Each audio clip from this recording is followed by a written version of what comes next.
السلام عليكم ورحمة الله وبركاته. الحمد لله والصلاة والسلام على رسول الله وبعد. يقول الله عز وجل: يرفع الله الذين آمنوا منكم والذين أوتوا العلم درجات. ويقول النبي صلى الله عليه وسلم: من سلك طريقا يلتمس فيه علما سهل الله له به طريقا إلى الجنة. اللهم علمنا ما ينفعنا وانفعنا بما علمتنا وزدنا علما. محترم سامعین و ناظرین، گزشتہ تفسیر کے حلقے میں یہ اشارہ کیا گیا تھا کہ اگلی آیتوں میں اللہ رب العالمین نے کتاب کے لکھنے کی جانب اشارہ کیا ہے، جو کتاب موسیٰ علیہ السلام کی قوم کے لیے ہدایت کے طور پر اللہ رب العالمین نے لکھے تھیں، اسے یہاں پر بیان کرتے ہوئے اللہ رب العالمین ارشاد فرما رہے ہیں: وَكَتَبْنَا لَهُ فِي الْأَلْوَاحِ مِنْ كُلِّ شَيْءٍ مَوْعِظَةً وَتَفْصِيلًا لِكُلِّ شَيْءٍ، کہ ہم نے چند تختیوں پر ہر قسم کی نصیحت اور ہر چیز کی تفصیل ان کو لکھ کر دی۔ میرے بھائیوں، گویا تورات تختیوں کی شکل میں عطا فرمائی گئی تھی، جس میں ان کے لیے دینی احکام، امر و نہی اور ترغیب و ترہیب کی پوری تفصیل لکھی گئی تھی۔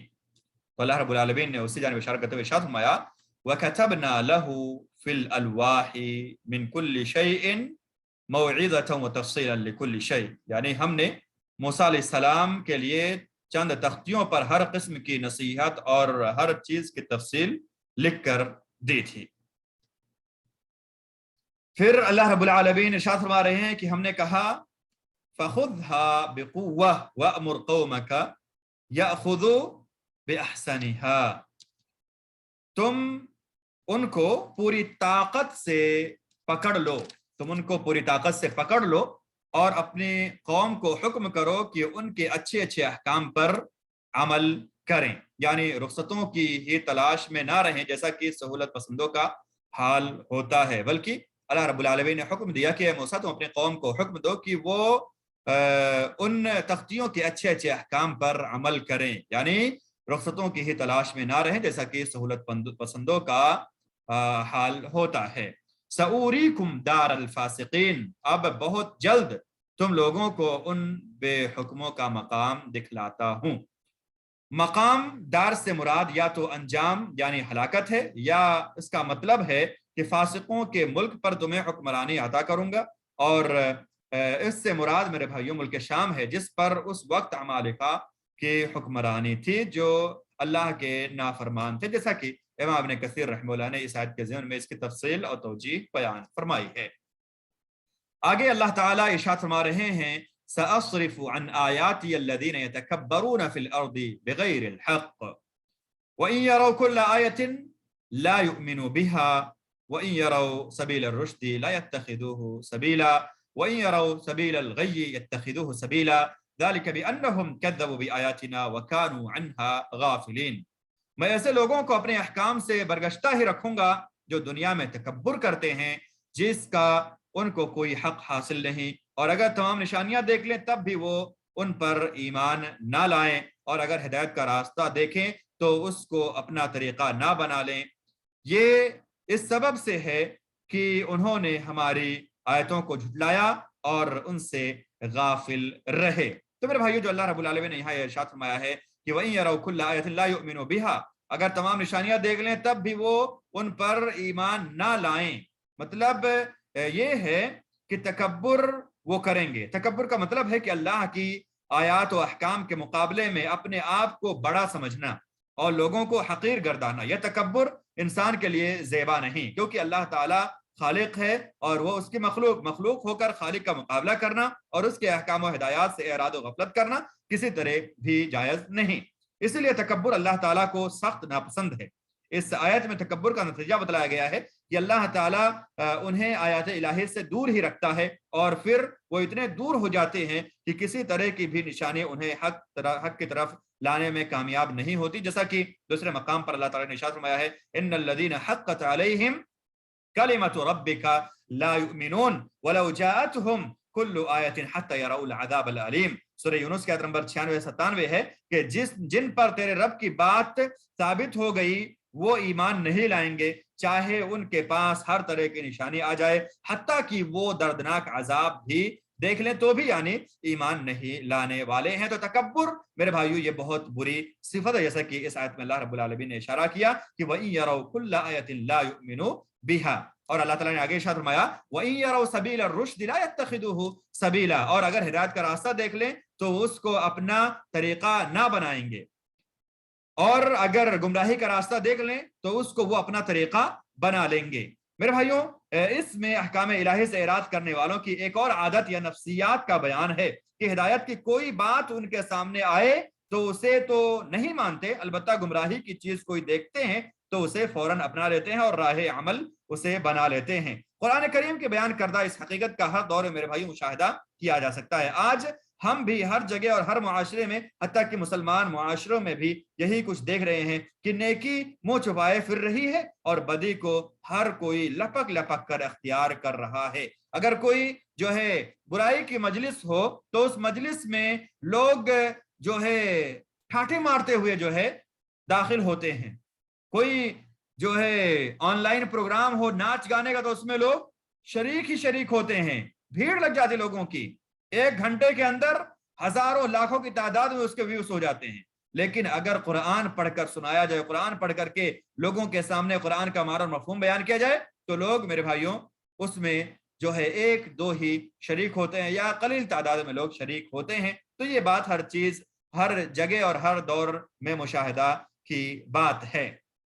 تو میرے بھائیو اللہ رب العالمین نے اسی جانب اشارہ کرتے ہوئے ارشاد فرمایا کہ وَإِن يَرَوْا سَبِيلَ الرُّشْدِ لَا يَتَّخِذُوهُ سَبِيلًا وَإِن يَرَوْا سَبِيلَ الْغَيِّ يَتَّخِذُوهُ سَبِيلًا۔ اس طرح سے اللہ رب العالمین نے آگے ارشاد فرمایا کہ یہ کیوں ہے؟ ذَلِكَ بِأَنَّهُمْ كَذَّبُوا بِآيَاتِنَا وَكَانُوا عَنْهَا غَافِلِينَ، یہ اس سبب سے ہے، یہ اس وجہ سے ہے کہ انہوں نے ہماری آیتوں کو جھٹلایا اور ان سے غافل رہے۔ یعنی یہ اس بات کا سبب بتلایا جا رہا ہے کہ لوگ نیکی کے مقابلے میں بدی کو اور حق کے مقابلے میں باطل کو کیوں زیادہ اختیار کرتے ہیں۔ اس کا سبب اللہ تعالیٰ بیان کر رہے ہیں کہ یہ اس سبب ہے آیات الہی کی تکذیب کرنے کا، یعنی یہ سبب ہے آیات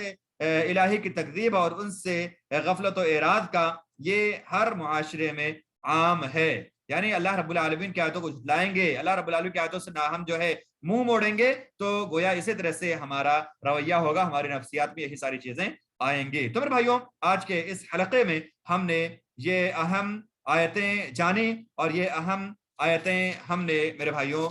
سنی۔ اللہ تعالیٰ سے ہم دعا کرتے ہیں کہ اللہ رب العالمین ہمیں قرآن و سنت کو سمجھنے، قرآن و سنت کے تعلیمات کو پڑھنے کی اور قرآن و سنت کے تعلیمات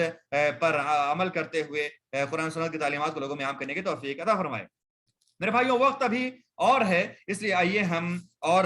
2-3 آیتیں دیکھ لیتے ہیں جو اسی ضمن میں اللہ رب العالمین نے ارشاد فرمائے ہیں۔ اللہ تعالیٰ آگے ارشاد فرما رہے ہیں والذین کذبوا بآیاتنا ولقاء الآخرۃ حبطت اعمالهم هل یجزون الا ما كانوا يعملون، اور یہ لوگ جنہوں نے ہماری آیتوں کو اور قیامت کے پیش آنے کو جھٹلایا ان کے سب کام غارت گئے، ان کو وہی سزا دی جائے گی جو کچھ یہ کرتے تھے۔ اس میں میرے بھائیوں آیات الہی کی تکذیب اور آخرت کا انکار کرنے والوں کا انجام بتلایا گیا ہے کہ چونکہ ان کے عمل کی اساس عدل و حق نہیں، ظلم و باطل ہے، اس لیے ان کے نام اعمال میں شر ہی شر ہوگا جس کی کوئی قیمت اللہ کے ہاں نہ ہوگی۔ ہاں اس شر کا بدلہ ان کو وہاں ضرور ملے گا جو وہ کرتے رہے تھے۔ اگلی آیت میں اللہ رب العالمین نے ارشاد فرمایا وَاتَّخَذَ قَوْمُ مُوسَىٰ مِن بَعْدِهِ مِنْ حُلِيِّهِمْ عِجْلًا جَسَدًا لَهُ خُوَارٌ أَلَمْ يَرَوْا أَنَّهُ لَا يُكَلِّمُهُمْ وَلَا يَهْدِيهِمْ سَبِيلًا اتَّخَذُوهُ وَكَانُوا ظَالِمِينَ، یعنی موسیٰ علیہ السلام کی قوم نے ان کے بعد اپنے زیوروں کا ایک بچڑا معبود ٹھہرا لیا جو کہ ایک قالب تھا جس میں ایک آواز تھی۔ کیا انہوں نے یہ نہ دیکھا کہ وہ ان سے بات نہیں کرتا تھا اور نہ ان کو کوئی راہ بتلاتا تھا؟ اس کو انہوں نے معبود قرار دیا اور بڑی بے انصافی کا کام انہوں نے ایسا کر کے کیا۔ موسیٰ علیہ السلام جب 40 راتوں کے لیے کوہ طور پر گئے تو پیچھے سے سامری نامی شخص نے سونے کے زیورات اکٹھے کر کے ایک بچڑا تیار کیا جس میں اس نے حضرت جبریل علیہ السلام کے گھوڑے کے ٹاپوں کے نیچے کی مٹی جو ہے بھی لی تھی جو اس نے سنبھال کر رکھی ہوئی تھی شامل کر دی، جو اس نے لیے ہوئے تھے شامل کر دی، جس میں اس نے جبریل علیہ السلام کے گھوڑے کے ٹاپوں کے نیچے کی مٹی بھی جو اس نے سنبھال کر رکھی ہوئی تھی شامل کر دی، جس میں اللہ تعالیٰ نے زندگی کی تاثیر رکھی تھی، جس کی وجہ سے بچڑا کچھ بیل کی آواز جو ہے نکالتا تھا، گو واضح کلام ہونے اور رہنمائی کرنے کے سے عاجز تھا،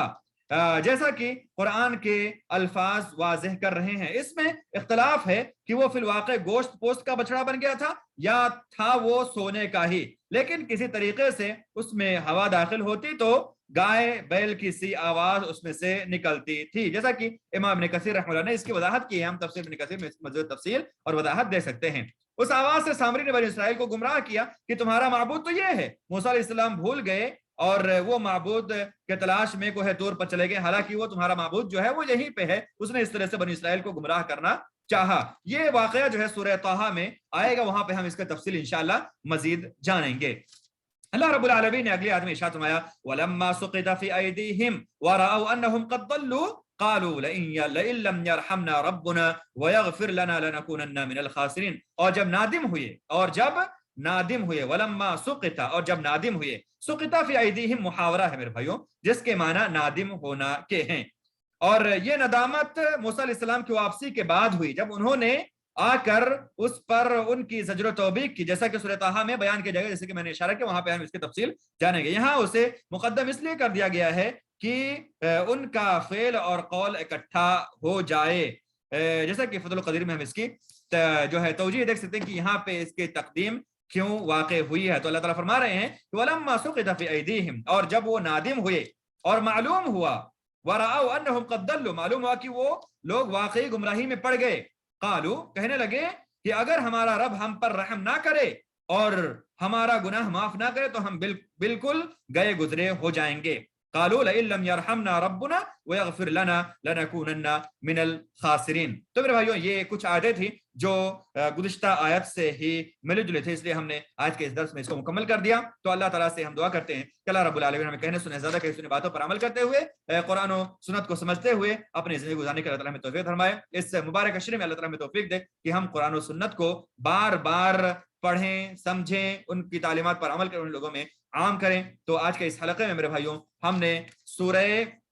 الاعراف کی 145 سے 149 نمبر تک کی آیتوں کا مختصر معنی اور مفہوم اور خلاصہ جانا۔ اللہ تعالی ہم سب کو توفیق دے کہ ہم قرآن و سنت کو بار بار پڑھیں، سمجھیں اور ان پر عمل کریں، ان لوگوں میں عام کریں۔ اقول قولی ھذا واستغفر اللہ لي ولكم ولسائر المسلمين من كل ذنب فاستغفروه انه هو التواب الغفور۔ والسلام علیکم ورحمۃ اللہ وبرکاتہ۔ اگر کسی بھائی کے پاس کوئی سوال ہو تو کمنٹ میں سوال کر سکتے ہیں، انشاءاللہ آپ کے سوالوں کے جواب جلد سے جلد دیے جائیں گے۔ والسلام علیکم ورحمۃ اللہ